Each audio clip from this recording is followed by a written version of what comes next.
Let's open the book on this. What do Mount Zion and Japanese football have in common? Let's explore the journey of Zion Suzuki.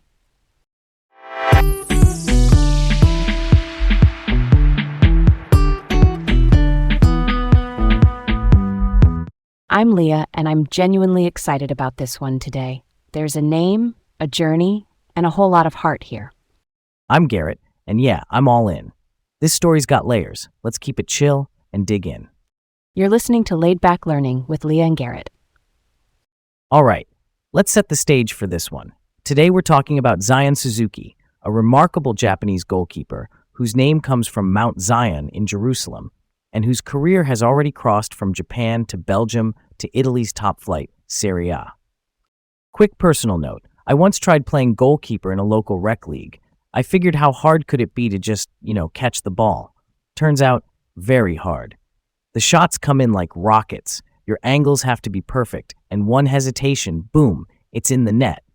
I left that game with grass stains, an ego bruise, and a whole new level of respect for pros like Suzuki, who make it look calm and controlled.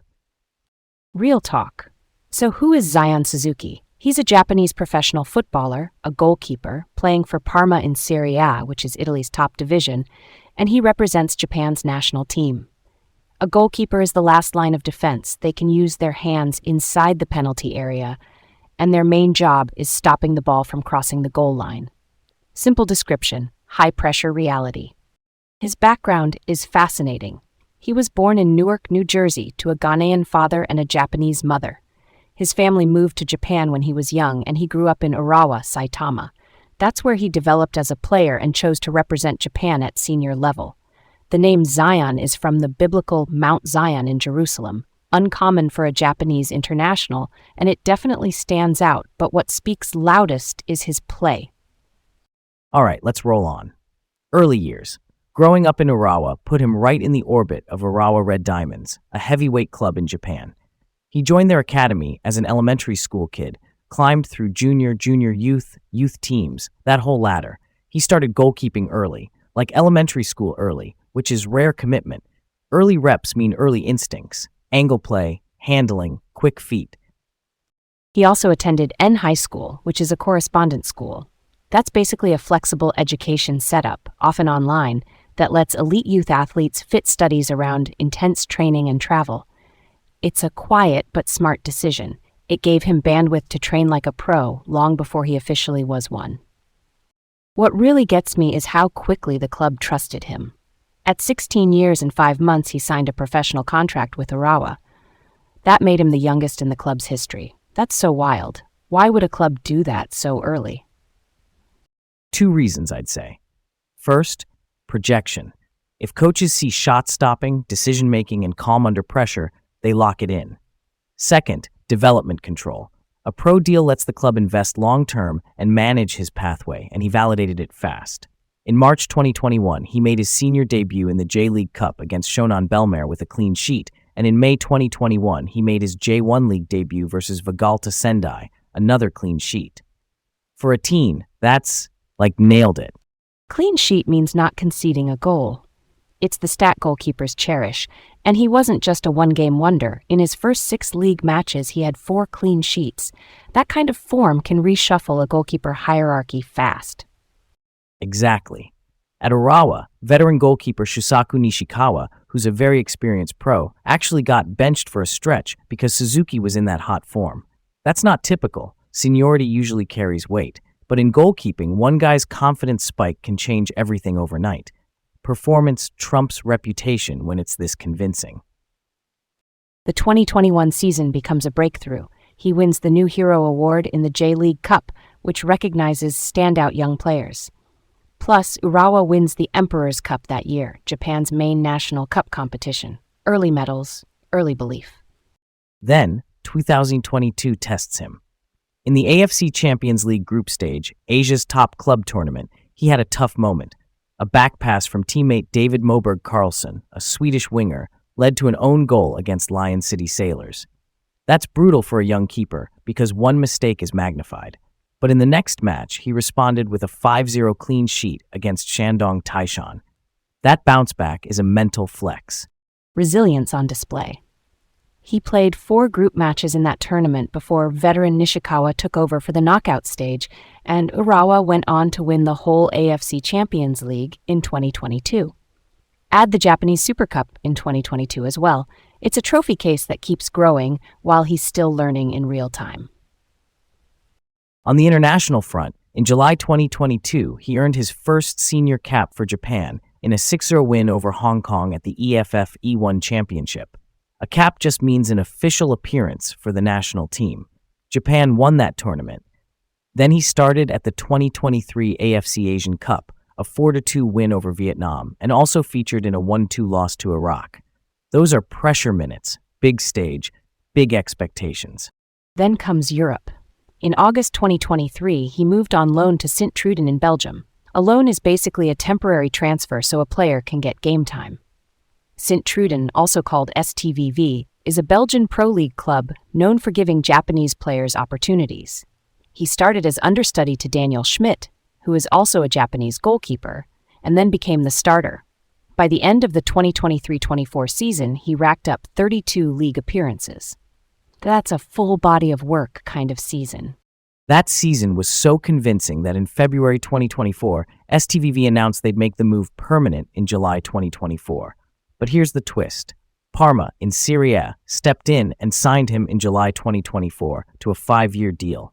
He debuted in August 2024 in a 1-1 draw against Fiorentina, which is a storied Italian club. Immediate integration. That's pretty cool, right? And it's symbolic, too. He becomes only the second Japan national team player to represent Parma after Hidetoshi Nakata, a legendary Japanese midfielder who joined them in the early 2000s. That kind of continuity says a lot about Parma's openness to Japanese talent. It's also a nod to how far Japanese football has come globally. By the way, if you're wondering what Serie A implies, it's a top 5 European league. That means the tactical level, speed of play, and scrutiny are all dialed up. For a goalkeeper, distribution under pressure and commanding the penalty area are tested every week. Numbers by 2026 tell a steady story. For Parma, 57 league appearances and 2 National Cup games across 2 seasons. Cumulatively in his club career, 120 senior appearances across all competitions, 0 goals, which is normal for a keeper. The point is minutes and consistency. And internationally, he reached 27 caps by 2026, with a big surge in 2024, where he logged 13 of them, then 5 in 2025, and 6 in 2026. The capstone moment is May 2026 when he's named to Japan's 26-man squad for the FIFA World Cup. That's a dream checkpoint. From Newark to Urawa's academy to Japan's trophies to Sint-Truiden's proving ground to Parma's Serie A stage and then the World Cup. It's a path that shows adaptability and, honestly, a lot of resilience. And his name, Zion, which can spark curiosity, becomes part of the story without defining the story. The defining parts are the clean sheet debuts, the New Hero Award in 2021, the response after the AFC Champions League era, the leap to Europe. The unique background adds resonance. The performances build the legacy. Okay, let's move on to a what if that I can't stop thinking about. What if he hadn't bounced back after that AFC Champions League own goal in April 2022? My take is that resilience was the hinge. If he'd spiraled after that mistake, I think the coaching staff might have hesitated to trust him in high-leverage matches. That could slow down his exposure, maybe delay the European move. Goalkeeping is so psychological. The ability to hit reset is as important as your vertical leap. Without that clean sheet answer in the very next game, the narrative could have stuck to the error instead of the recovery. I hear that, and I mostly agree. But I think the error still might have been a turning point in a different way. Sometimes a big mistake becomes a reference point. You retool your decision-making, you build scar tissue, and you come out sharper. He had already shown mature traits. The club environment at Urawa had veterans and structure. So even if the next game hadn't been a clean sheet, I think the lesson would still carry him forward. Consistency over a season can overwrite one bad headline. That's fair, but don't you think the quick bounce back is what kept the internal trust high in the short term? Totally. Short-term selection is fragile for keepers. If you respond immediately, you keep your runway. If not, the veteran steps in. And that did happen later with Nishikawa in the knockout rounds, but by then, Suzuki had proven he could ride out turbulence. It's like a pilot hitting unexpected winds. The calm correction keeps the passengers, in this case coaches and teammates, confident. Mentally, it's a muscle. The mistake is the weight, the bounce back is the rep, and the rep builds strength you need for Serie A Saturdays and national team windows where everything is amplified. Speaking of amplification, pop culture hasn't fully caught up here yet. No biopics or docuseries that I know of. But I could see a future documentary focusing on a Japanese keeper born in the United States with Ghanaian and Japanese roots, weaving through academy life, correspondence school, and then landing at Parma with a name like Zion. It's cinematic, and it's got that cross-cultural thread that travels well. All right, on to the next. What if he'd stayed in Belgium instead of moving to Parma in July 2024? Here's my alternate timeline. He becomes the cornerstone at Sint-Truiden, keeps stacking 30-plus match seasons, and the club rides a wave of belief. I know it's a leap, but imagine them pushing all the way to a league title run on the back of a Loctite defense. That kind of fairy tale can happen when a keeper turns draws into wins and makes the whole backline taller, so to speak. I love the romance of that. My version is he becomes a cult hero in Belgium, a fan favorite who's known for impossible saves and clean sheet streaks. Maybe he turns Sint-Truiden into a constant top-half team. Internationally, he still gets caps, but maybe the move to a top-5 league is delayed. The trade-off is he arrives at the World Cup as the beloved out-of-nowhere anchor rather than the Parma-tested Serie A regular. And that would shape perception. Staying would have kept him in a league known for development and opportunity, while moving to Parma accelerates exposure to elite strikers and complex tactics every week. Different roads to the same destination, but the texture of the journey changes. Either way, the 2024 pivot is a case study in how fast a market can shift.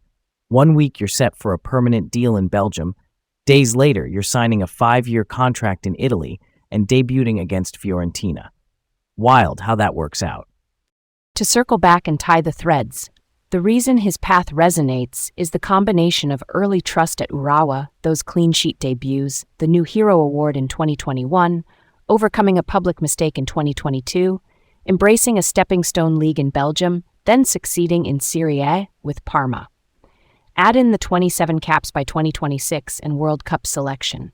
It's not just talent, it's timing, resilience, and good decisions at crossroads. Yeah, that checks out. Stay curious. Keep exploring stories like this one. There's always more beneath the surface. Let's wrap that up with a bow. Until next time, keep an open mind and a soft heart.